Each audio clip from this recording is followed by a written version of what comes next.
point of view towards the world, which gives you almost what could be called a child's vision of life.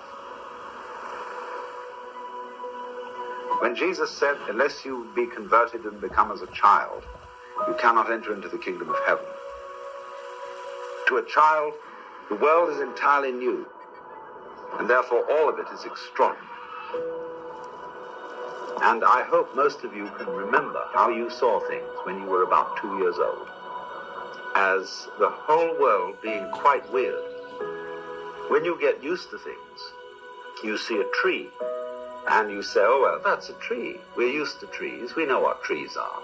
But if you can go back to your childhood and remember how it was when you first looked at a tree, and you saw the earth itself reaching up into the sky, extending itself in many branches and waving all these little flags at heaven. Or when you looked at the sun as a child, you stared at the sun, it was marvelous, and the sun turned blue. And there was a feeling about everything of being essentially magical. So there is a most extraordinary passage which occurs in one of the rarer books of Chesterton, called The Coloured Lands, where he makes this extraordinary remark. It is one thing to describe an interview with a gorgon or a griffin, a creature who does not exist. It is another thing to discover that the rhinoceros does exist, and then take pleasure in the fact that he looks as if he doesn't. And this is the key to this man's wisdom, that he could see all kinds of everyday things and events as if they were completely improbable and magical. And that he could describe the world as an extremely improbable object.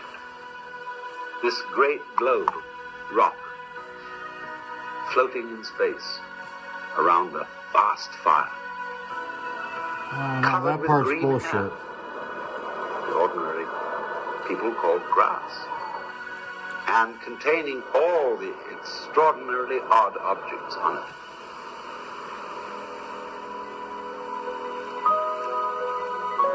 And when he thought about this, he realized two things that are not ordinarily realized by religious people.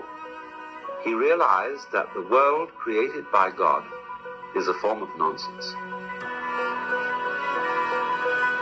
And that one of the most important features of the divine mind is humor. In one of his essays, he says, so often, when I have written the word cosmic, the printer makes a misprint and prints it comic.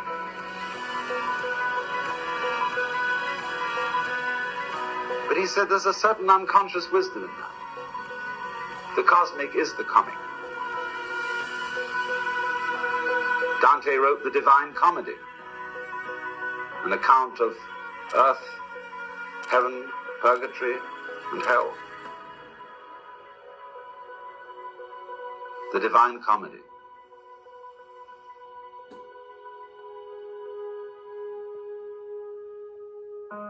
One finds, you see, that in ordinary people's religious attitudes, there is a lack of both these things, of nonsense and of humor.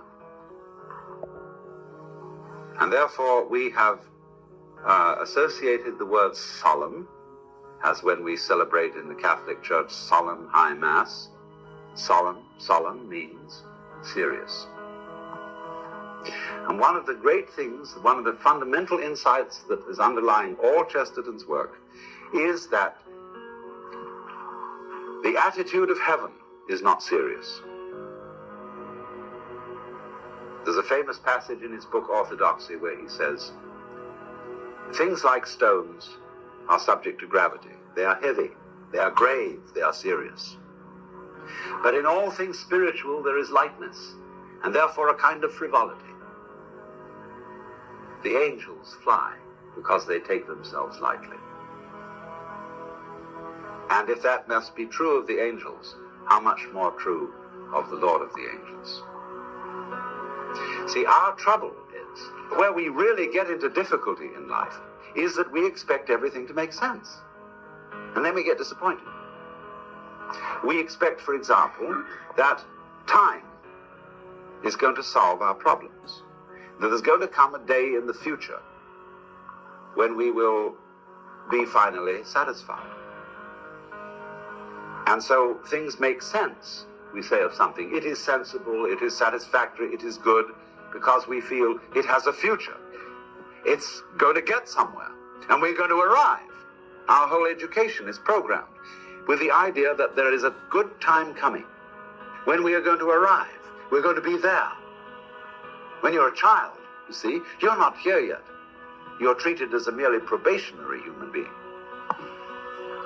And they get you involved in the system where you go up step by step through the various grades. When you get out of college, you go up step by step through the various grades of business or your profession or whatever it is, always with the thought that the thing is ahead of you.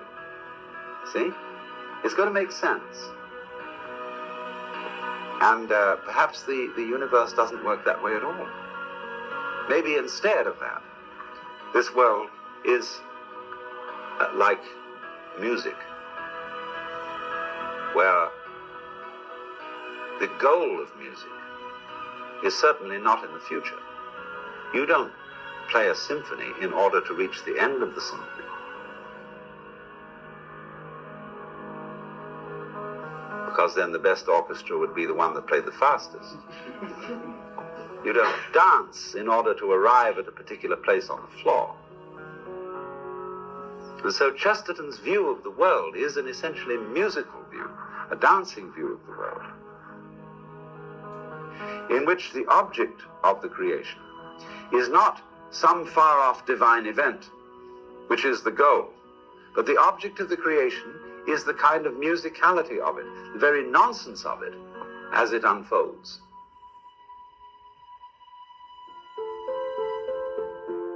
Now, in ordinary way of talking in the West, we would say that's terrible. Something that has no meaning is awful. A meaningless life, you see, that we say about the most dreadful kind of life. But Chesterton is trying to say that the meaningless universe, the nonsense universe, is just great. Just because it doesn't mean anything. It is because God himself is dancing, is playing.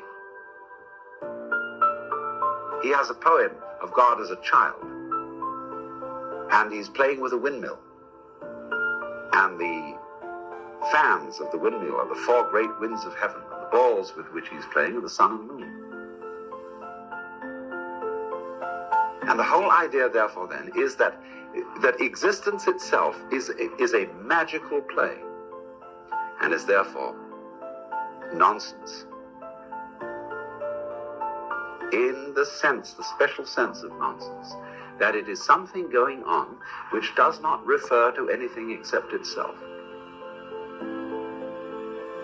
When we say nonsense, we are saying it for the delight of the words, and not for anything that they mean.